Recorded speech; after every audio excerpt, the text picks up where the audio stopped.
Bonjour tout le monde, j'ai le plaisir de rencontrer aujourd'hui Madame Sandra Vimont, qui a écrit un livre, Entrer dans le réel. Franchement, c'est la première fois que... Bonjour Sandra. Bonjour. C'est la première fois que je lis un livre qui parle exactement des mêmes choses que moi j'ai connues dans le passé. J'ai été dans des formations, si on peut dire, ou des conférences qui ont parlé exactement des mêmes choses qu'on rencontre dans ce livre. Et puis, franchement, chapeau, je vois que c'est selon ce qu'on s'était parlé un petit peu avant, quelque chose qui est intégré chez toi, c'est quelque chose que tu as vécu. Donc, c'est des principes qui sont déjà là, présents chez toi. Si on parle un petit peu de ce livre-là, comment est venue l'idée d'écrire ce livre? En fait, c'était pas vraiment une idée comme telle, ça a été une obligation. J'ai été obligée de l'écrire. En fait, j'ai commencé à écrire un jour, j'ai peut-être écrit 2-3 pages sur le sujet de la conscience supramentale. Puis, peut-être quelques semaines plus tard, je recevais les 11 chapitres qui devaient suivre. Alors... Juste le titre des chapitres. Oui, le titre des chapitres. Alors, j'ai regardé les chapitres, j'ai dit, waouh, il faut vraiment que je parle de ces sujets-là. J'ai dit, c'est intéressant parce que je ne sais pas ce que je vais écrire dans ça du tout. Mais c'était pas important comme tel parce que, au fond, oui, c'est moi qui ai écrit le livre, mais ça fait partie de mon contact avec les plans et de mon expérience de la vie qui a fait que j'ai pu écrire ce livre-là. OK. Mais comment l'expérience que tu as vécue, c'est une expérience extrasensorielle? C'est une expérience, quel genre d'expérience qui t'a amené à ça? Qu'est-ce qui m'a amené à écrire ce livre-là? Je pourrais faire une rétrospective. En fait, quand j'étais très jeune, peut-être vers l'âge de 3 ans, déjà pour moi, la vie telle que je la vivais ne faisait pas de sens. Je disais à ma mère, mais c'est quoi cette vie-là? Manger, dormir, faire pipi, faire caca, ça marche pas. Puis je regardais ce qui était autour de moi, puis c'était un non-sens. Puis tout ce que je vivais en dedans de moi, mais personne n'arrivait à le vivre, à le comprendre. Tu sais, l'enfant qui voit des monstres dans son garde-robe, puis que maman, papa dit non, non, non, il n'y a rien là. Mais toi, tu le vois, tu le sais que tu vois quelque chose. Puis tu te fais court-circuiter. Puis dis non, ça n'existe pas, tout est beau, repose-toi. Mais toi, tu vois l'entité dans ton garde-robe, là. Tu le vois qu'il y a quelque chose. Donc, en partant, ça a comme partie croche, mes affaires. Puis... par la suite, ben, maman, papa qui disent que non, il n'y a rien dans le garde-robe, mais tout d'un coup, les choses s'effacent. Puis on oublie qu'il y a quelque chose dans le garde-robe, même si on n'est pas à l'aise avec le garde-robe. Puis je fermais mes garde-robes parce que je sentais qu'il y avait quelque chose. Mais on a comme mis ça en arrière. Plus tard, vers l'âge de 13-14 ans, au secondaire, j'ai réalisé que mes pensées étaient un problème.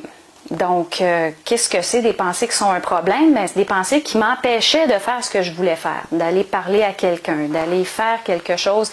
Même lever la main dans la classe, pour moi, c'était difficile parce que j'avais des pensées qui me parlaient puis qui interféraient avec ce que je voulais faire.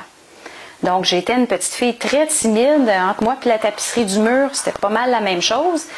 Puis, je réalisais qu'il y avait un problème, puis le problème ne partait pas des autres, ça venait de moi. Ça venait des pensées que je recevais qui me créaient un problème. Disons que j'accotais le mur pas mal vite. Alors, à cet âge-là, j'ai réalisé que mes pensées étaient un problème. Ce que j'ai trouvé comme truc pour pouvoir faire des choses, c'était par exemple de marcher, puis de dire, bon, mais disons, il faut que j'aille là-bas parler à quelqu'un.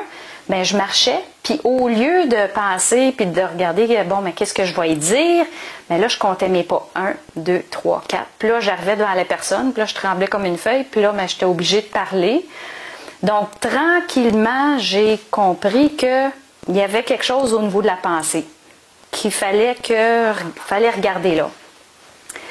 Avec le temps, bon, il y a toutes sortes d'événements qui arrivent dans une vie. Dans la vingtaine, j'ai commencé à voir dans les plans subtils. Donc, je voyais vraiment tout, qu'on parle des belles choses, des moins belles. C'était le registre complet. Je voyais à travers le corps physique, les organes, tous les problèmes qu'il pouvait avoir dans le corps physique. Je voyais les entités, je voyais tout ce qu'on peut voir en astral, de beau et moins beau. Je voyais les vies passer à travers les corps des personnes. Comme par exemple, si j'étais en voiture, bien, s'il y avait quelqu'un qui marchait sur le trottoir, mais j'accédais à ces vies passées. J'accédais aux vies passées du chauffeur en arrière, du chauffeur en avant.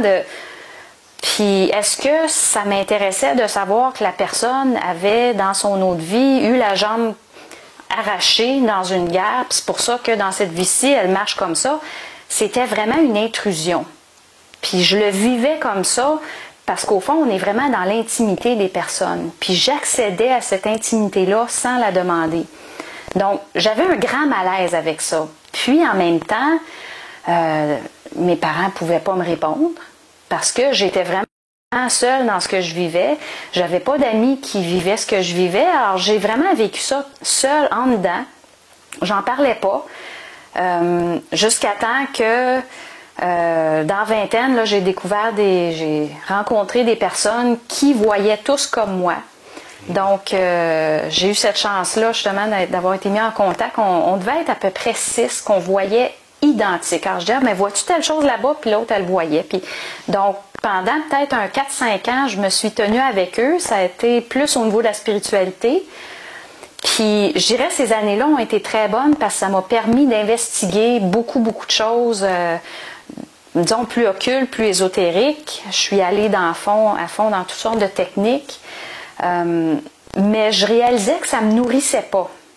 Je lisais des livres, puis des livres, puis des livres, puis j'essayais de comprendre qu'est-ce que je vivais, pourquoi moi je vis ça, pourquoi d'autres le vivent pas, puis c'est quoi les particularités, comment ça marche. Puis je trouvais pas d'informations à comment ça marche. Puis on lit un livre, puis on en lit un autre, puis là ça se contredit. Mais qui a raison? Parce que quand on est pris avec la croyance, bien là c'est qui qu'on croit? Donc là, pour moi, il y avait un gros problème. J'arrivais pas à avoir l'information que je voulais. J'avais pas les accès d'information. Donc, ça m'a amené tranquillement, de fil en aiguille, à découvrir d'autres choses. Par exemple, j'ai découvert de moi-même que si je lisais un livre sur, disons, un sujet, on peut dire, disons, les reptiliens, ben je n'avais un dans mon salon. Parce que je rentrais tout de suite en contact avec ce dont je lisais. Alors, je me disais, mais on n'est plus dans, ben ça existe-tu ou ça n'existe pas? Tu lis, puis c'est dans ton salon. Alors là, OK. Là, je lis un autre livre, disons, sur la guérison des corps subtils. Je lis ça, puis j'ai les capacités de faire exactement comme la personne qui a écrit le livre. Donc, j'avais pas besoin de suivre le cours qui venait avec le livre. Moi, je lis le livre, puis tout de suite, genre, ben oui, je suis capable, je comprends ce qu'il veut dire. Puis tout de suite, là, les mains, je captais ce qui était là. Donc, j'ai réalisé avec le temps que où est-ce que ma conscience allait, que j'étais capable d'aller chercher des informations. Que ce soit le corps subtil de quelqu'un en Chine, au Vietnam, au Pérou, je suis capable d'aller chercher l'information. On n'est plus dans un espace-temps standard. On est vraiment... Où est la conscience? Ben, je suis capable d'aller chercher de l'information à cet endroit-là. Que ce soit dans le plan astral, un être décédé, que ce soit dans le plan, peu importe le plan, je réalisais que je résonnais avec ce qui était là. Puis ça m'a donné beaucoup de réponses parce que quand j'étais jeune, je pouvais pas regarder des films d'horreur. Puis encore aujourd'hui, je peux pas parce que je rentre en résonance avec ces énergies-là.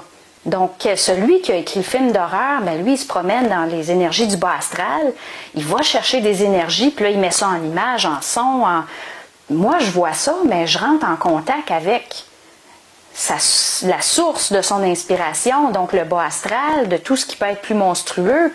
Donc, pour moi, c'est épouvantable. Après ça, je me fais attaquer par ces êtres-là, puis c'est pas particulièrement intéressant, c'est peut-être pas le meilleur passe-temps. Oui, on peut le faire, mais il y a des choses plus intéressantes que ça.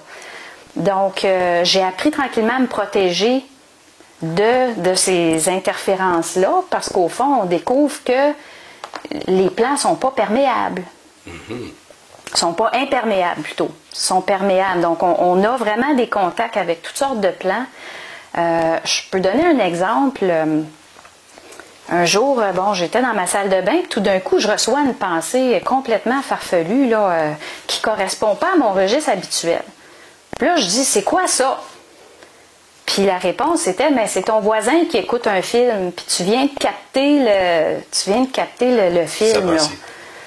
Donc, on réalise qu'il y a vraiment une perméabilité, il y a quelque chose qui se passe au niveau des différents plans de conscience.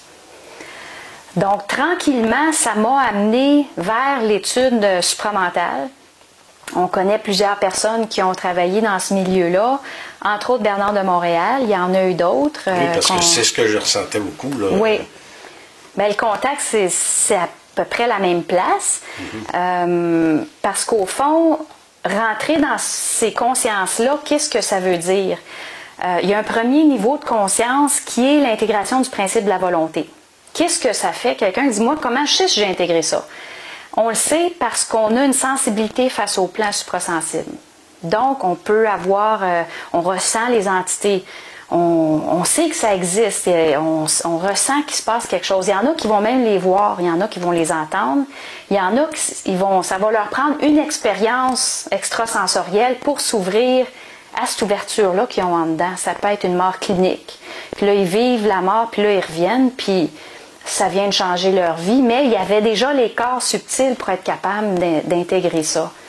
Donc, il y a toutes sortes d'expériences qui permettent cette ouverture-là aux différents plans de conscience. Puis là, on n'est pas dans le croire ou pas croire. On le sait parce qu'on l'a vécu. Quelqu'un qui dit, regarde, j'ai vu une entité, là, j'ai un garçon, puis il dit, maman, il y a une entité dans le garage, ben il la voit l'entité, là, puis on n'est plus dans, ça existe une entité, ben non, mais c'est parce que je la vois, là. Donc, on est vraiment dans des sens qui se développent, que ce soit un senti plus subtil au niveau de la vision ou peu importe comment c'est vécu. Quelqu'un qui dit, moi, là, ça ne me dit rien, tout ça. Êtes-vous déjà allé, je dirais, dans une ruelle, puis que ça vous a donné le frisson, vous sentiez comme, ben ça, c'est un premier niveau de sensation que, je dirais, la plupart des gens ont déjà vécu dans leur vie. Avoir la chair de poule parce que c'est morbide, c'est lugubre, ben c'est déjà une ouverture. Mais est-ce que la personne est prête à aller dans ce sens-là puis dire, il y a peut-être d'autres choses derrière cette chair de poule-là? Puis c'est là qu'on peut dire, quand la personne sait qu'il y a un invisible, que la personne a intégré le principe de la volonté. Ensuite, il y a le principe de l'intelligence. Volonté, c'est relié au deuxième chakra. Principe de l'intelligence, on élimine toutes les interférences au niveau du troisième œil. Donc, c'est le lien avec l'esprit qui se crée. Qu'est-ce que ça veut dire? Ça veut dire que l'énergie de l'esprit n'est plus diffractée à travers les corps subtils de la personne. Donc, il y a une énergie qui rentre. C'est quoi de l'énergie qui rentre? On peut parler de colère, on peut parler de tristesse, on peut parler de joie. L'émotion rentre. Qu'est-ce qu'on fait avec l'émotion? Est-ce qu'on la diffracte? Qu'est-ce que c'est diffracter? On la colore, elle devient subjective. Tout d'un coup, on ne sait plus que la pensée ne nous appartient pas. On la dirige vers d'autres. On accuse l'autre. C'est de sa faute. Ça, c'est classique, là, disons, au niveau de la colère. Il y a une colère qui rentre, puis au lieu de l'absorber dans nos corps, ben là, on blâme tout le monde pour ce qu'on vit, au lieu de savoir que tout est arrangé pour nous faire évoluer. Donc là, d'un coup, les cartes viennent de changer. Donc, cette énergie-là rentre, on l'absorbe dans nos corps subtils, puis comment qu'on vit ça? Est-ce qu'il faut dire, ben, on la garde en dedans, puis faut pas la diffracter, il faut que ça reste en dedans? Ben non. Parce que si on la diffracte, qu'est-ce qui arrive? Ça fait beaucoup d'énergie, ça va créer de la densification dans le corps. Donc, quelqu'un qui a des pierres au foie, qui a tendance à avoir des tumeurs, on va parler de densification de l'énergie parce que cette énergie-là, elle ne circule pas. Quelqu'un qui va trop dissiper son énergie, mais lui, il va perdre ses cheveux, il va faire de l'ostéosporose, donc ça va être plus de la perte. Donc, en fonction de notre façon de gérer l'énergie, mais il va y avoir des symptômes dans le corps avec le temps. Donc, comment est-ce qu'on vit ça s'il ne faut pas le garder en dedans et il ne faut pas le dissiper? C'est de le laisser circuler dans les corps subtils. Puis, la façon classique avec la colère, ça va être de savoir que tous les événements sont arrangés pour nous faire évoluer. Donc, c'est de comprendre les événements, de comprendre comment ça marche. Donc, il m'arrive quelque chose. Un événement difficile, peu importe ce que c'est, là, ça peut être une agression, peu importe sous quelle forme que ça prend. Que ce soit de la violence conjugale, que ce soit quelqu'un sur la route ou peu importe, il arrive une agression extérieure, qu'est-ce que je fais? Donc, l'agression se produit, ben moi, je vais tout de suite voir ses plans, qu'est-ce qui se passe? C'est pourquoi qu'on crée cet événement-là pour moi. Donc, tout de suite, je dis en haut, Qu'est-ce qui se passe? Puis là, on me dit, bon, ben on te fait vivre telle chose, telle chose, telle chose, pour voir à quel point tu es capable d'intégrer ton énergie de colère sans blâmer les autres. Ça peut être un exemple. Puis, plus on fait ça, plus on intègre l'énergie de l'esprit, qui passe toujours par l'émotion, et non pas par l'émotivité, parce que là, c'est deux choses. L'émotion, c'est quand c'est pas diffracté. C'est contenu par les corps, puis ça va créer le double éthérique. Si c'est diffracté, là, c'est récupéré par les entités astrales qui viennent utiliser toutes sortes de pensées pour nous induire en erreur. Parce que l'énergie, ça se perd pas. Il faut que ça aille quelque part. Donc, si j'ai l'énergie, si j'ai la capacité de contenir l'énergie qui rentre dans mes corps, ben, j'ai pas besoin des entités pour reprendre le trop-plein. Si je diffracte, ben, je suis obligée d'avoir des entités qui vont récupérer cette énergie-là. Puis ensuite, qu'est-ce que ça fait, cette énergie-là? Ça crée des formes, donc des karmas dans les corps subtils, dans le corps astral. Puis, ces formes-là qui sont dans le corps subtil, comment qu'on les libère? Ben, c'est justement, on reçoit une énergie de l'esprit, que ce soit de la tristesse, de la colère ou quoi que ce soit. Puis, on va aller désintégrer ces formes-là. Comment? En diffractant pas la colère, qui est reliée à un point spécifique de notre vie. Donc, si on est capable de dire, mais là, ce fois-ci, là, je la blâmerai pas, ma patronne. Ça passe.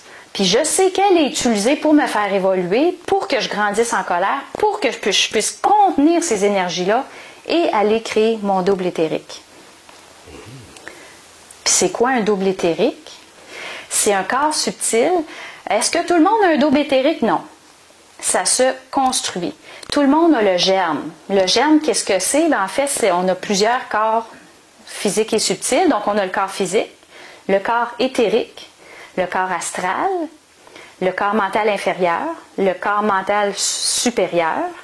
Et ensuite, on a ce qu'on peut appeler ça serait les corps solaires. Là. Donc, quand il arrive un événement, ben, est-ce que je suis capable de faire rentrer ces énergies-là dans mes corps sans que les entités aient besoin de venir se nourrir? Donc, si j'y arrive, je crée le double, puis le double, lui, ça va être comme le contenant. Il va contenir l'énergie de l'esprit que moi j'ai absorbée. Puis qu'est-ce que ça fait un double? Pourquoi quelqu'un voudrait un double ou serait intéressé à avoir un double? En fait, ça détermine un peu le niveau de conscience. Quelqu'un qui n'a pas de double éthérique, qu'est-ce que ça veut dire? Bien, sa conscience va être astrale. Parce que naturellement, la conscience de l'homme et de la femme est astrale. Donc, une personne qui a une conscience astrale, qu'est-ce qui arrive? Lorsqu'elle quitte son corps physique, lorsqu'elle décède, sa conscience continue à vivre, mais dans le plan astral, qui est un plan mémoriel, karmique. Donc, elle doit se réincarner de nouveau pour pouvoir grandir en conscience.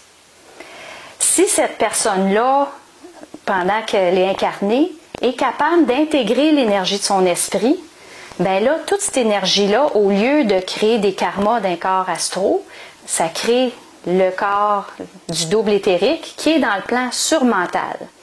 Puis la personne qui est capable de rester sur cette vibration-là en continu dans sa vie planétaire éveillée, bien lorsqu'elle décède, elle va continuer à vivre dans ce corps-là. Donc, plutôt que poursuivre une vie astrale, elle va continuer à vivre, mais dans le plan surmental. Qu'est-ce que c'est le plan surmental? C'est un plan dans lequel, on va dire, les personnes sont devenues immortelles. On ne parle pas de éternel. C'est quoi la différence? Immortel, c'est que tu es encore assujetti au temps, mais il n'y a plus de décès. Il y a une continuité de conscience. Donc, il peut revenir physiquement par la suite? Normalement, il ne revient pas. Il ne veut pas revenir. Ah, OK. Il est trop conscient pour savoir qu'il faut pas un immortel, normalement, une fois qu'il a fait l'expérience, il n'est pas intéressé à aller en arrière. Il veut continuer vers l'avant pour poursuivre vers le plan supramental. Le plan supramental, on peut y aller, on peut intégrer ces énergies-là en étant incarné dans la matière. On peut aussi intégrer ces énergies-là ou ce principe-là en étant dans le plan surmental. Donc, si c'est vécu dans le plan physique matériel, c'est qu'au fond, l'énergie du principe de l'amour va être descendue dans la matière. Puis, le fait de le vivre dans la matière, mais au fond, ça change des données parce que là, on le descend vraiment dans la cellule. On peut amener ces énergies-là jusqu'au niveau atomique. Donc, il y a vraiment un chemin que prend cette énergie-là planétairement. C'est pas tout le monde qui a à le vivre, puis ça, c'est très correct. Quelqu'un qui a un double éthérique, il décède, donc il quitte son corps physique, sa conscience continue dans le plan surmental. Bien, qu'est-ce qu'il fait dans le plan surmental? À ce niveau-là, donc, on va parler d'esprits. Donc, d'esprits qui ont intégré leurs propres énergies. Donc, on va appeler ça des doubles éthériques, qui vont travailler ensemble. Donc, il y a beaucoup de collaboration dans ce plan-là. Pourquoi? Parce que ces êtres-là, ils ont de la volonté, ils ont de l'intelligence, puis sont rendus à intégrer quoi? Le principe de l'amour. Donc, ces êtres-là sont obligés de travailler ensemble, en collaboration, pour l'évolution future de la Terre. Puis, c'est cette collaboration-là qui, graduellement, va leur permettre d'intégrer des principes subséquents. OK. Donc, ils vont venir en aide peut-être aux gens qui sont là déjà sur la Terre. Là. Oui. Physique. Tout à fait. Puis, ces êtres-là, souvent, des gens qui vont avoir expérimenté la spiritualité vont parler de guides, vont parler d'anges, un ange gardien, il y a quelqu'un qui m'aide. Bien, c'est qui ces gens-là qui aident? Bien, ça peut être soit des esprits, mais ça peut aussi être des gens qui ont un double, qui peuvent vraiment interagir directement avec les gens sur la Terre pour qu'eux autres puissent tranquillement intégrer leur principe de volonté, principe d'intelligence, pour eux-mêmes être capables de poursuivre leur évolution de conscience dans le plan surmental et éventuellement supramental. Donc, il y en a que c'est Saint-Germain, il y en a que c'est Crayonne. Ça, c'est toutes sortes d'affaires, oui. Ouais. En fait, qu'on parle de Saint-Germain ou autre, c'est quoi le réel de ça? Parce qu'à un moment donné, il faut comprendre comment ça marche. Oui, ces êtres-là existent dans le plan supramental. C'est quoi le gros problème, au fond? C'est que leur énergie est diffractée. Parce que dès qu'il y a disons qu'on parle d'esprit universel du plan supramental, il y en a qui les appellent les archanges, peu importe le nom qu'on donne, il n'y a pas de diffraction au niveau supramental. Mais dès qu'on descend au niveau des esprits, déjà, il y a une diffraction. Le principe de l'amour, il est diffracté. Donc, l'énergie descend, le plan surmental. Là, ça traverse le plan astral. Avant que ça arrive à la conscience de la personne en bas, là, ça peut être pas mal coloré. Donc, au fond, la coloration du message qui va être reçu va dépendre de la personne qui reçoit la pensée, qui est une information d'un plan. Parce qu'au fond, qu'est-ce que c'est la pensée? C'est un transfert d'informations d'un plan à un autre, tout le temps. Donc, si quelqu'un dit « moi, je suis en contact avec Ryan » ou peu importe qui, l'énergie descend, mais à quel point tu es capable d'aller chercher le réel de l'information en haut sans coloration astrale? Puis pour pas qu'il y ait de coloration, ça prend les 3 premiers principes. Volonté, intelligence, amour. Alors, inutile de dire que normalement, le message arrive coloré. Quand on parle de gens qui canalisent ou autres, des êtres comme ça, ben on s'attend à une diffraction d'énergie automatique. Pour moi, c'est très simple. Je pourrais aller sur Internet puis lire quelqu'un qui transcrit ces messages-là. Puis, j'en ai jamais vu qui n'était pas diffracté. Jamais, jamais, jamais. La nuance, c'est que oui, il y a des informations qui sont justes. Mais monsieur, tout le monde qui lit ça, comment qui sait qu'est-ce qui marche, qu'est-ce qui marche pas? C'est pas évident. Parce que là, la personne, déjà, est dans l'ordre de pensée qu'elle veut croire en quelque chose. L'esprit critique n'est pas là, le discernement n'est pas là.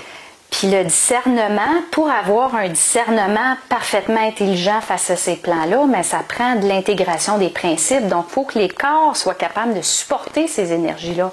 Tout est question d'énergie. Donc, quelqu'un qui dit « Oui, mais moi, là, je veux que ça aille vite, puis moi, là, ça m'intéresse, ces affaires-là de double éthérique, puis je suis pressée, puis moi, là, dans 2 ans, ça va être tout fait, puis on va régler ça. » Ben, je leur dirais « Mais attendez un peu, là. Le temps, être capable de suivre le temps de l'esprit, qu'est-ce que c'est? Mais si l'esprit dit ça va se faire lentement, puis que la personne est pressée, déjà il y a un décalage. Qui dit décalage, dit diffraction.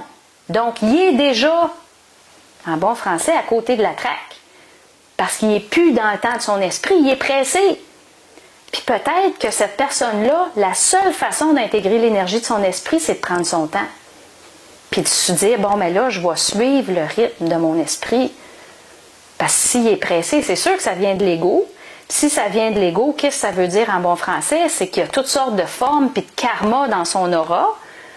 Il y a de l'énergie qui a diffracté. Donc, lui, il se nourrit de ces énergies-là jusqu'à temps qu'il soit capable de se mettre en phase avec l'énergie de son esprit puis de dire « Ah, moi, il fallait que j'apprenne à prendre mon temps. » Puis d'arrêter de douter puis d'arrêter d'être inquiète que j'y arriverai pas, même si j'ai l'impression qu'il se passe rien. Parce que ça, je l'entends souvent. On dirait qu'il se passe rien, ça avance pas. T'es sûr de ça? Parce que souvent, c'est quand il se passe rien que les gens diffractent le plus. Puis ils le voient pas. Les gens pensent que c'est juste quand ils sont en colère puis qu'ils diffractent ces énergies-là contre les autres qu'il y a de la diffraction, mais c'est subtil. Puis c'est d'aller chercher ces niveaux de subtilité-là qui commencent à compter, de dire, bon, ben moi, je respecte le temps de mon esprit. Puis plus on avance, une fois qu'on a un double, ben là, c'est plus juste le temps de l'esprit qu'il faut respecter. C'est l'esprit de l'autre, respecter les corps de l'autre, respecter la réalité intégrale de qui est l'autre. Donc là, on rentre dans le principe de l'amour, c'est plus pareil, là. Donc, qui dit plan supramental, on va parler d'un plan binaire, d'un plan yin-yang, où est-ce qu'il y a un équilibre totalement universel qui est en place. Donc, comment vivre cet équilibre-là universel sur la Terre? C'est un peu ça le défi que représente l'intégration du principe de l'amour. Si on va plus loin, qu'est-ce que ça veut dire? C'est d'être capable d'intégrer toutes les souffrances existentielles de toutes les femmes de la Terre, pas juste les nôtres, toutes les souffrances de l'homme, puis de dire, bon, ben, toutes ces souffrances-là, je suis capable de les vivre dans mon système nerveux. Sans diffracter, sans blâmer l'autre, sans blâmer l'événement, puis de tout ça, ça rentre. Donc là, les gens disent, ouais, mais c'est comme pas mal beaucoup. Oui, c'est beaucoup. Puis c'est pas pour rien qu'il y a de plus en plus de gens qui ont des troubles de système nerveux, parce que l'énergie, elle pousse, là. Ça pousse, cette énergie-là. C'est ainsi, là, aussi. Hein? Ben oui, ça pousse puis ça veut. Alors là, il y a de plus en plus de gens qui tombent en burn-out, en dépression, puis qui ont toutes sortes de troubles anxieux qu'on appelle. Mais au fond, c'est l'énergie des plans qui pousse très fort pour être capable de traverser les corps subtils. Donc là, les gens, ils pensent qu'ils ont des problèmes, mais non, ils n'en ont pas de problème. C'est juste qu'il faut qu'ils apprennent à gérer ces énergies-là qui rentrent en eux. Puis ça, c'est un tour de force. Quoi penser de tout ce qui se passe à la télé, dans les films, tout ce qui se fait sur Internet? Les gens, écoute, à un moment donné, ils sont bombardés de toutes parts, de côté. Est-ce qu'on va être capable, avec tout ça, de passer au travers, puis d'évoluer, de prendre conscience dans tout ça? Est-ce que les gens vont pouvoir prendre conscience avec tout ce qui se passe, là? Parce qu'on va colorer, justement, là, ils remplissent leur astral au bout, là. En fait, c'est intéressant, cette intervention-là, parce que plus on avance, plus il y a de l'énergie qu'on va appeler pré-personnelle. Donc, c'est quoi de l'énergie pré-personnelle? C'est l'énergie qui vient des plans subtils, qu'on parle de l'esprit universel ou de la source. Donc, il y en a de plus en plus de ces énergies-là. Puis ça descend, puis ça pousse fort. Qu'est-ce qui arrive? Ceux qui ne sont pas capables de le supporter, ils diffractent. Donc là, ça crée de la pollution, non pas seulement dans leur corps subtil, mais sur la Terre aussi. Posons-nous pas de questions pourquoi il y a tant de pollution. C'est le reflet total et absolu de la pollution des êtres humains qui diffractent leur propre énergie. Donc, ça pousse fort d'en haut, il y a plus de diffraction, mais en même temps, il y a un petit pourcentage d'individus qui sont capables de la supporter, cette énergie-là. Puis comment que ça passe, cette énergie-là? Mais les gens vont dire « Ah, mais là, j'ai des troubles anxieux. » Ben, attendez un petit peu, là. Ça se manifeste comme un trouble anxieux parce que le système nerveux est extrêmement sollicité. C'est énorme, les énergies qui veulent rentrer, puis c'est dire, on est-tu capable de supporter ces énergies-là dans notre corps sans les diffracter, puis de juste les vivre, puis de les traverser, puis de dire, c'est absolument normal. Puis il va y en avoir de plus en plus des gens qui vont vivre des phénomènes comme ça, que ce soit les phénomènes d'anxiété, d'attaque de panique ou autres. Ça va devenir presque un fléau, si on veut. Ça va être naturel, puis dire, ben, il y a une reprogrammation cellulaire là, qui se fait. C'est correct. Il n'y en a pas de problème. On est en train de refaire le filage. Donc oui, il y a un certain pourcentage de personnes, je dirais les plus sensibles, très souvent, les gens qui ont les corps subtils les plus aptes à intégrer ça, qui eux autres vont commencer à se poser des questions.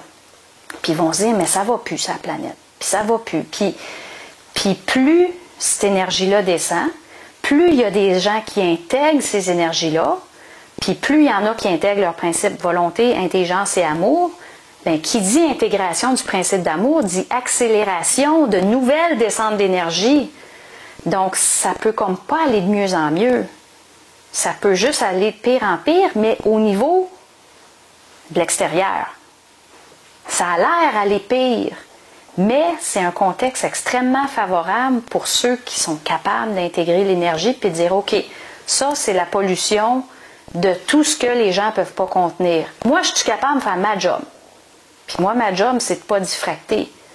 Donc, d'être capable d'avoir un discernement intégral face à ma pensée, de savoir que c'est pas moi qui pense, puis que c'est pas moi, puis tu sais, les événements sont tous préparés pour moi, pour que je sache que c'est pas moi qui pense, puis que tous les événements sont dessinés pour moi, pour que je grandisse en conscience.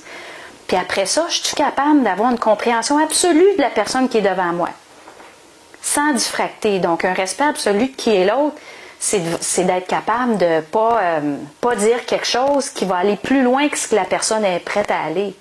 C'est toujours une ligne qui est très, très fine. Puis, je dirais, plus on avance en conscience, plus on marche sur un fil.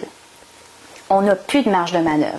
À la longue, là, parce qu'il y a plusieurs alephes à intégrer, il y en a 7, ils sont tous expliqués dans le livre, mais plus on avance, plus on réalise qu'il y a une petite orteil à gauche, une petite orteil à droite, là, karma, il revient, paf, tout de suite. On n'a plus de marge de manœuvre. Puis ça, c'est quelque chose qui se vit de plus en plus, puis les gens vont le réaliser tranquillement dans leur temps. Parce que pendant un bout de temps, on pense qu'on a une marge de manœuvre, parce qu'on a encore de l'espace de diffraction sans que le retour soit trop rapide. Mais plus on avance, comme moi, ben si mon double me dit « Tiens la rampe, quand tu descends les marches, si je la tiens pas, je vais débouler. » Je suis obligée de faire tout ce qu'ils me disent. Là, on va dire, attends une minute, là, t'es sûr que t'es pas dominé, là, puis t'es sûr que, ben non, c'est moi en haut, c'est plan. Je peux pas me dominer moi-même, là. Donc, mon esprit universel, puis toute ma lignée de conscience. C'est lui qui a juste la pensée. Donc, tout est aligné, puis ils me font vivre ce que j'ai à vivre pour faire l'expansion que j'ai besoin, puis qu'eux autres ont besoin.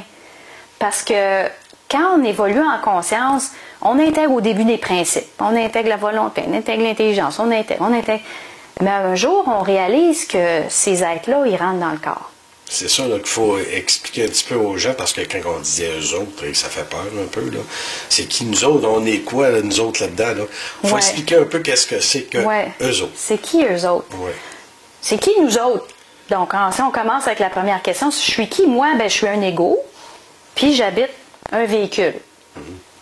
Donc, il y a toujours un synchronisme entre l'ego, qu'on peut appeler la continuité de l'esprit, et la forme. Donc, moi, j'ai un corps physique. Mais j'ai aussi des corps subtils qui résonnent avec ma réalité multidimensionnelle parce qu'on est multidimensionnel, tout le monde. Parce que tout le monde a un esprit. Donc, l'esprit, ça représente le pôle du mouvement. L'âme, ça représente le pôle de la forme. Ça prend une forme pour s'intégrer sur la matière. Puis la forme, c'est toujours le reflet qui va dire à l'esprit qui est. C'est comme quand on se regarde dans le miroir, ben, l'esprit, il y a une mesure de qui est à travers la forme. C'est la même chose dans le quotidien. Si je veux un événement, bien, mon esprit et mon ego vont avoir une mesure de qui ils sont à travers la forme, à travers l'événement.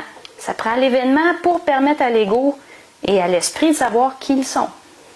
Donc, l'ego, l'esprit, puis en haut de l'esprit, bien, il y a l'esprit universel. C'est un regroupement d'esprits sur le plan supramental. Puis en haut de ça, bien, on va parler de la source. Donc, puis c'est sûr qu'on peut ajouter des étages, mais en gros, là, ça serait comme pas mal ça, notre équipe, avec tous les paliers. Puis tout ce monde-là, ça se parle. Donc, mon esprit parle à ton esprit, mon double parle à ton double, puis tout ça, ça se parle, puis ça fait des réunions, puis ça synchronise pour que tous les événements soient alignés correctement. Donc, on a toute cette lignée-là.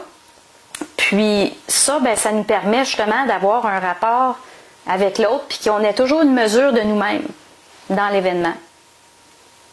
La question, c'était quoi? On est parti d'où? Ouais, on est parti de savoir c'est qui ça eux autres. Là. C'est qui ça eux autres? Ouais. Ouais, c'était quoi l'autre question, le fil sur lequel on était? Je l'ai perdu. Ah, mon Dieu. Ouais, c'est une bonne, hein, celle-là. Sinon, on repart sur autre chose. Eux autres, ils nous ont coupés, là. Oui, ils nous ont coupés. On repart sur autre chose. Fait que c'est bon. Écoute, dans ça ici aussi, j'ai vu qu'on parlait très bien de l'homme et de la femme. J'ai senti là-dedans que tu avais vraiment touché à quelque chose que j'ai pas vu à nulle part. Que c'est touché avec précision ce qu'est l'homme présentement, ce qu'est la femme présentement, et qu'est-ce qu'on devrait être à l'avenir. Puis dans notre développement, qu'est-ce qu'on devrait être. Fait que j'ai trouvé ça vraiment, vraiment bon. Mais on peut faire une petite introspective, si on peut dire. Introspection, excusez-moi mes mots. Une introspection sur qu'est-ce que l'homme présentement devrait faire, vers quoi il devrait aller pour intégrer justement les différents principes, comment il doit s'ouvrir à l'intérieur. La femme aussi, je dis l'homme, hein, on pourrait dire l'humain, là. Qu'est-ce que l'humain doit faire pour vraiment intégrer tous les principes de l'intelligence, de la volonté et de l'amour. Oui. En fait, c'est différent chez l'homme et chez la femme, puis d'où l'importance de mon livre, parce qu'au fond, l'instruction qui a été amenée aujourd'hui a toujours été amenée au sens générique. On n'a pas fait de différence entre l'homme et la femme. Puis, ce livre-là a vraiment départagé c'est quoi le rôle de l'homme, c'est quoi le rôle de la femme. Donc, l'intégration du principe de la volonté, OK, c'est une chose, ça se fait tout seul. On s'entend, mais au fond, tout se fait tout seul en fonction de notre capacité à contenir. Mais le principe de l'intelligence, il n'est pas vécu de la même façon chez l'homme que chez la femme. Parce que l'homme, il a déjà la structure physique et psychique plus robuste pour être capable de contenir une plus grande énergie de l'esprit. Qui dit plus grande énergie de l'esprit, dit plus grande énergie de la colère. Donc l'homme est plus apte à rentrer plus facilement dans cette énergie-là de la colère. Son piège à lui, c'est de ne pas la diffracter, parce qu'il est capable de rentrer dans la colère. L'homme, en général, va être capable d'y aller. Évidemment, chacun a sa programmation qui y est propre, mais si on rentre au niveau général, l'homme a une facilité naturelle pour la chose. Mais ça peut détruire quelqu'un, ça peut manquer de respect envers les autres, ça peut... c'est pas la façon de canaliser la colère. Quelle serait la meilleure façon de canaliser la colère, parce qu'elle existe, la colère. Oui. On ne veut pas, là, elle existe. Oui. Même si c'est un péché là, que la religion non. C'est pas un péché, la colère. La femme s'est fait répéter ça souvent, puis il faut sortir ça de la tête. Même dans l'Église, on nous disait ça. Hein? Bon, oui, pourquoi que l'Église disait ça? Pour donner un petit peu de temps au principe de l'intelligence de venir. C'était pas le temps. Parce que plus il y a de colère, plus le principe d'intelligence a une porte d'entrée, là. Si on dit pas de colère, tout le monde est retenu. Donc, on doit vivre plus de temps. Donc là, on nous dit, d'un coup, la religion elle prend moins de place, puis la colère a déjà plus d'emprise. Donc, l'homme, qu'est-ce qu'il faut qu'il fasse avec cette colère-là, donc qui vient de l'esprit? Il faut qu'il soit capable de la rentrer dans ses corps, puis de la faire traverser ses corps subtils sans la diffracter. Puis qu'est-ce que ça veut dire, pas la diffracter? C'est de ne pas la colorer, de ne pas la transformer contre l'autre. Toute colère diffractée, ça devient de la haine, automatiquement. C'est récupéré par les forces descendantes, les forces involutives qui utilisent ces énergies-là contre l'homme et contre la femme. Donc l'homme, ce qu'il doit faire, c'est d'être capable d'intégrer ça dans ses corps, puis est-ce qu'il faut qu'il le garde en dedans? Non. Est-ce qu'il faut qu'il sorte puis blâmer tout le monde? Non plus. Donc, qu'est-ce qu'il doit faire? Il doit aller comprendre, puis regarder en haut, puis dire « Pourquoi que vous m'envoyez cette décharge-là de colère? Qu'est-ce que j'ai à apprendre? » Puis mon livre « Entrer dans le réel », je l'ai écrit comme ça. Donc, c'était toujours une énergie qui rentrait, puis moi, j'allais voir, est-ce que ce qui rentre est exact? Est-ce que c'est juste? Puis si c'était pas exact, il m'envoyait l'énergie de la colère, puis là, je disais, ajustez-moi ça, ça c'est pas exact, ça c'est pas exact, ça c'est pas exact, dites-moi ça comme faut, puis j'allais chercher une réponse exacte, précise, en fonction de mon ressenti, puis de l'énergie qu'il m'envoyait. Donc, se servir de l'énergie de la colère pour écrire, c'est extraordinaire, parce que ça ne crée aucune diffraction à l'autre. Par exemple, quelqu'un, donner un exemple peut-être plus simple, quelqu'un reçoit une interférence au niveau de la pensée, quelque chose qui dit « je suis con ». En partant, Être con, ça peut pas venir de l'esprit, ça peut pas. C'est une énergie qui est déjà diffractée. Donc, si c'est qui me parle là? C'est qui me dit que je suis con ou conne? Donc, instantanément, je coupe le flux de la pensée que je reçois. Puis je dis, toi, ce que tu dis, c'est pas correct. Réajuste ton langage ou va prendre l'autobus, là, tu ne me parleras pas de même. Donc, tranquillement, on apprend à épurer tout ce qui nous parle dans notre tête qui n'est pas réel, qui ne correspond pas à qui on est. Donc, il y a un ménage tranquillement qui se fait pour aller épurer tout ce qui n'est pas réel chez soi. Je sens que demain matin, il y en a qui vont parler ça à eux. Oui. La nuance, si on poursuit vers le principe de l'amour, est-ce que moi, je pourrais aller à l'épicerie, puis là, je reçois une pensée qui n'a pas d'allure, puis je dis « Hey, toi là, ça n'a pas d'allure », puis commencer à dire ça tout haut dans l'épicerie, puis on va dire « Ben là, attends une minute, là, je pense qu'on va t'envoyer à l'hôpital psychiatrique, tu sais, puis il y aurait raison de le faire. » Pourquoi? Parce que je sors du simple bon sens, là, ça n'a plus d'allure. Mon contact avec les plants, je peux le verbaliser tout haut chez moi, mais si je suis à l'épicerie, ça va se faire télépathiquement. Je vais leur dire, vous autres, là, c'est quoi votre problème? Pourquoi vous m'envoyez une pensée comme ça? Puis là, ils peuvent répondre n'importe quoi. Ben, on le testait. Puis il y en a beaucoup qui vont me dire, oui, mais ils répondent pas. Ça répond pas. Tu sais, à qui tu parles, là? Moi, j'ai beau répondre, là, ça dit rien. Pourquoi que ça dit rien? Parce que la personne n'a pas assez de colère pour aller arracher une réponse. Parce qu'eux autres, ils ne donnent rien gratuitement, ces plans. S'il n'y a pas assez de colère, c'est qu'il n'y a pas assez de souffrance. Donc, le système nerveux n'est pas encore apte à recevoir ces énergies-là. Donc, je dis aux gens, mais continuez à faire le tri de vos pensées. Puis un jour, vous allez être vraiment écœurés, puis il va se passer quelque chose. De faire le tri de nos pensées. Et ça, c'est bon parce que, justement, c'est là qu'on peut voir qu'on est programmé, qu'on est conditionné. Ben oui. C'est la première chose qu'on doit faire, en fait, faire un tri de ce que c'est qui arrive dans notre pensée. Puis dès qu'il y a de l'inquiétude, dès qu'il y a du doute, dès qu'il y a de l'automutilation envers soi, dès qu'il y a un blâme envers l'autre, on sait qu'il y a une diffraction de l'énergie parce qu'il y a quelqu'un qui paye un prix. Parce que ça se reconnaît comme ça, de la diffraction. Il y a toujours quelqu'un qui paye un prix. Que ce soit même la pollution matérielle sur la Terre, qui est l'extension de cette pollution-là psychique, il y a toujours un prix à payer. Puis c'est comme ça qu'on reconnaît la diffraction. Si on va à l'inverse, comment qu'on reconnaît l'absence de diffraction? Bien, je dirais aller au niveau de votre senti. Il y en a qui vont dire au niveau du cœur, peu importe le terme qu'on utilise. Allez dans votre senti, puis si ça coule doucement, tout est beau. Si ça fait un petit crouch-crouch, on dit il y a de quoi qui accroche, mais je ne suis pas sûre quoi, là. Il y a de quoi qui accroche. Puis doutez-en pas. Investiguez, écrivez, allez, c'est quoi qui ne marche pas? Bien là, on prend un crayon, puis on va essayer de trouver des mots. Puis tranquillement, qu'est-ce que ça fait, ce processus-là? C'est qu'on va apprendre à se définir. On va apprendre à se nuancer. On va mettre des mots sur ce qu'on vit. Puis c'est quoi l'importance de mettre des mots sur ce qu'on vit? C'est la définition que l'esprit a besoin pour avoir une mesure de lui-même. Parce que toute mesure passe par la forme. L'esprit, c'est le mouvement, puis la forme, c'est le miroir. Donc, c'est pour ça que ça nous prend des corps physiques et subtils pour avoir une mesure de nous-mêmes, tout le temps, tout le temps. Puis c'est la même chose, comme j'ai tantôt, des événements, ça devient des mesures. Donc, on a besoin de mesures de nous-mêmes à travers les formes et à travers l'autre. Quelqu'un qui nous dit « Hey, t'as-tu fini tes tel comportement, tel comportement? » Bien, oups, là, on se regarde. On se dit, c'est-tu réel? Qu'est-ce que ça me dit en dedans? Non, c'est pas réel. Ah, OK. Ou, ouais, regarde ça, là. Ah, peut-être qu'il y a quelque chose que je pourrais travailler là. C'est intéressant. Donc, il faut être toujours apte à se servir des formes pour avoir une image en retour. Donc, avoir une rétroaction. C'est ça qui fait qu'une personne peut aller chercher des niveaux de conscience plus grands. C'est vraiment cette capacité-là de transparence, d'ouverture, de rétroaction continue avec nous-mêmes, avec l'autre, avec tout ce qui nous entoure. Parce qu'il n'y a pas d'hasard, hein? C'est très, très bon. En tout cas, ça fait tout près de 40 minutes qu'on parle. On cherche à ne pas être trop long, nous autres, dans les émissions. Et on va se retrouver.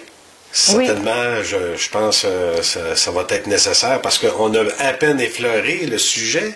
Parce que, vous voyez ici, Entrer dans le réel, c'est un livre que je vous conseille fortement parce que Moi, en ayant commencé, je n'ai lu à peu près la moitié, là, puis j'ai fait un petit peu après. On s'aperçoit qu'il y a beaucoup de connaissances que, en tout cas, moi, j'ai appris avec Bernard de Montréal. Et je le rencontre là-dedans. Je vois exactement ce qu'on a appris. Puis je dis Bernard de Montréal parce que, bon, juste une petite ouverture peut-être. Oui. Est-ce que tu as écouté beaucoup de cassettes de Bernard de Montréal, lu ses livres? Et ça vient de où? Ça vient du fait que vous avez pris l'expérience? Où vous avez lu, où vous avez... En fait, j'ai jamais rencontré Bernard de Montréal, puis j'ai acheté quelques-uns de ses livres, mais j'ai pas eu le droit de les lire pour ne pas être influencée par son matériel. Fallait que ça vienne de moi. Donc, en fait, le livre, il est vraiment écrit en fonction de ma propre expérience. Donc, j'explique la volonté en fonction de mon vécu, mais j'en parle de manière universelle, donc qui correspond à la réalité de ce que tout le monde peut vivre. J'explique le principe de l'intelligence. Où est-ce que je me démarque beaucoup du travail de Bernard, c'est à partir du principe de l'amour. Parce que là, j'explique le principe de l'amour, la différence, comment c'est vécu entre l'homme et la femme. Ça n'a jamais été fait avant. Et j'explique les 7 alephes. Donc ça n'a pas été vu avant. Donc ceux qui sont prêts à savoir qu'est-ce qui se passe, c'est quoi le réel de ça, je me rends vraiment jusqu'au bout. J'explique c'est quoi les forces descendantes, donc c'est quoi, comment que ça fonctionne, tout ça. Tous les corps subtils, les chakras, est-ce qu'on s'en sert de ça au niveau de la conscience supramentale? Comment ça marche? Donc, intéressant. On peut se procurer le livre à quel endroit? Il y a plusieurs endroits sur mon site web www.supramental.biz. C'est l'endroit le plus facile, je dirais, à grande échelle. Il est dans quelques magasins aussi là, au Québec. Mais pour l'instant, la façon la plus simple, c'est via mon site. OK, d'accord. Donc, est-ce qu'on peut l'avoir électroniquement aussi, le livre? Non, il ne se vend pas électroniquement. Il est vraiment juste papier pour que la personne puisse avoir l'expérience palpable entre ses mains. C'est bon. Et on peut en savoir plus sur votre site, bien sûr. Et vous avez des conférences, vous donnez des formations? Oui. Je donne des conférences, en fait, assez régulièrement. Là, je suis en petite pause parce que je viens de faire une grande période de formation. Mais je donne des formations, j'enseigne le tarot psychique. Donc, le tarot psychique, c'est pour aider les personnes à accentuer ou à aller chercher un contact avec leur double éthérique. Donc, c'est vraiment pas, je dirais, c'est pas utilisé de manière astrale. C'est vraiment pour apprendre à comprendre l'événement, d'aller chercher une lecture des événements qu'on ne pourrait pas sans ça. Parce qu'il y en a beaucoup qui me disent, moi, ils ne me répondent pas, j'ai pas encore ce contact-là. Donc, le tarot, qu'est-ce qu'il permet? Il permet d'aller chercher les réponses, d'arracher les réponses à l'esprit. Puis plus on arrache les réponses, qu'est-ce que ça fait? C'est que tranquillement, il y a une structure psychique qui se crée. Ça prend toujours une forme. Le double, là, il ne peut pas nous parler, ou l'esprit ne peut pas juste parler sans structure. Il y a une certaine structure qui doit être là, au préalable. C'est comme dire, on veut parler le français, mais on ne parle pas la langue. Ça prend les mots, ça prend la structure, comment on crée des phrases, la grammaire. Donc, ça prend vraiment comme une structure pour être capable d'aller chercher ces informations-là. Donc, ça donne une possibilité à cette information-là de descendre. Ça crée une structure mentale, donc différentes portes pour que le contact puisse se faire. Et là, on peut challenger, en fait. Puis, ça permet d'aller chercher des réponses de plus en plus grandes. Puis, le tarot, ça permet, je le travaille d'une façon que la personne, elle puisse ensuite travailler avec son contact pour aller chercher encore plus loin, plus de réponses. Donc, c'est vraiment quelqu'un qui dit, ben moi, ça répond, mais coup-ci, coup-ça, ben là, on va aller chercher encore plus de réponses, puis ça oblige à se regarder. Est-ce qu'il y a un tarot spécial? Est-ce que c'est un... On utilise le tarot de Marseille pour le faire. Marseille, OK, d'accord. Ouais. Donc, c'est pas utilisé de manière traditionnelle. Quelqu'un qui fait du tarot va se retrouver, mais c'est pas du tout travaillé de la même façon. Donc, c'est vraiment dans une optique d'expansion de conscience pour avoir des réponses. Parce qu'au fond, les gens, qu'est-ce qui se passe? Ils reçoivent de l'énergie, il arrive un événement, sont en colère, ils comprennent pas qu'est-ce qui se passe. Le réflexe naturel, c'est diffracter cette énergie-là. Mais si la personne a le réflexe de dire, moi, je vais aller chercher mon jeu de tarot, immédiatement, elle va court-circuiter toute possibilité d'interférence parce qu'elle est dans le « qu'est-ce qui se passe ». OK. Puis ça, c'est une des grandes clés, de dire, ben là, moi, je m'en vais chercher une réponse au lieu de me baigner dans une piscine que je ne sais même pas ce que je cherche. Donc là, qu'est-ce qui se passe? J'ai une question claire, je vais avoir une réponse aussi claire que ma question l'est. Puis là, ça donne de la substance pour aller créer ce contact-là. On le force, le contact. OK. Donc, il y a les cartes majeures, puis les cartes secondaires qui répondent. Donc, il y a 6 cartes, je crois. En fait, il y a 22 arcanes majeures, oui. Puis on utilise juste les as. On n'utilise pas les autres mineurs, OK. Pour la simple raison que le but de ce tarot-là, c'est pas d'aller chercher un livre, on pose une question, puis là, on a une réponse toute faite. On a toute la structure psychique de... C'est comme dire, chaque événement, il y a les arcanes de tarot vont répondre à toutes les questions. Disons, les 22 majeurs, là, ils répondent à absolument tout. Il faut juste les parler en fonction de la question. C'est là qu'on développe une parole face à l'événementiel. Si on lit un petit texte qui est déjà tout préfabriqué, on n'est pas trop dans le contact, puis on n'est pas trop dans le double. Donc, on est vraiment dans une parole où est-ce on force le double à nous parler. Super. Puis l'autre formation que je donne pour faire une petite... Oui. Je donne un cours de guématrie. En fait, c'est le plan de vie de l'âme. Donc, à quoi ça sert cette formation-là? C'est de comprendre sa programmation parce que tout le monde naît programmé. Puis c'est une programmation qui est, on peut dire, astrale, mais derrière toutes ces vibrations astrales-là, il y a une vibration qui correspond à ce qu'on est venu vivre sur la Terre et qui correspond au réel de qui on est sur les plans supérieurs de notre conscience. Donc, j'enseigne aux gens comment... en fait, je fais le plan de vie pour tout le monde dans ce cours-là. Donc, tout le monde sort avec une lecture parfaite de qui ils sont, de A à Z. Il n'y a plus de surprise. Voici ce que tu auras à vivre dans cette vie-ci. Point final. Voici ce que tu as intégré. Voici ce que tu as à faire. Puis, la personne peut ensuite en faire à d'autres. Donc, ils ont tous les outils pour ensuite offrir le service à d'autres. Il y a beaucoup de massothérapeutes ou personnes qui travaillent dans le domaine de la santé qui vont aimer se servir de cette formation-là pour ensuite l'offrir en service à d'autres. Super. Donc, ça permet d'avoir vraiment une vision de qui on est, des pièges qu'il faut surveiller dans notre vie. Puis ce que je vois le plus, c'est du soulagement, que enfin les personnes ont des réponses à pourquoi ils ont du feu comme ça puis qu'ils ne savent pas comment le gérer. Il y en a d'autres qui se sentent toujours de trop. Il y en a, tu sais, les gens vivent toutes sortes de choses puis ça les amène à comprendre pourquoi ils vivent ça puis comment gérer ces choses-là, donc ces interférences-là, pour ne plus diffracter leur lumière. Parce que c'est le but toujours de dire, oui, il y a une programmation, mais qu'est-ce que je peux faire avec cette programmation-là pour intégrer mes élèves puis en finir avec cette diffraction-là puis cette pollution-là. D'accord. Merci beaucoup encore, Sandra. Ça me fait plaisir. Je vais vous donner l'information, inquiétez-vous pas, là, on a parlé de ça rapidement, là, mais je vous donne l'information juste ici en dessous, dépendamment si vous êtes sur le site de Conscience Plus ou si vous êtes sur YouTube, je vais quand même mettre toute l'information pour que vous puissiez vous rendre directement sur le site de Sandra. Merci beaucoup, Sandra. Merci. À la prochaine. À la prochaine. Alors, j'espère que cette entrevue avec Sandra a su vous plaire. Je veux vous inviter en même temps à vous joindre sur conscienceplus.com, www.conscienceplus.com. En haut de la page, vous allez voir une petite boîte qui va apparaître, un petit menu qui va vous inviter à vous inscrire à une infolettre. Faites-le, ça va vous permettre de savoir quand est-ce que j'ai une nouvelle entrevue, ou encore un nouvel article sur Conscience Plus, ou encore une conférence. Je pense justement faire des conférences pendant toute l'année 2018.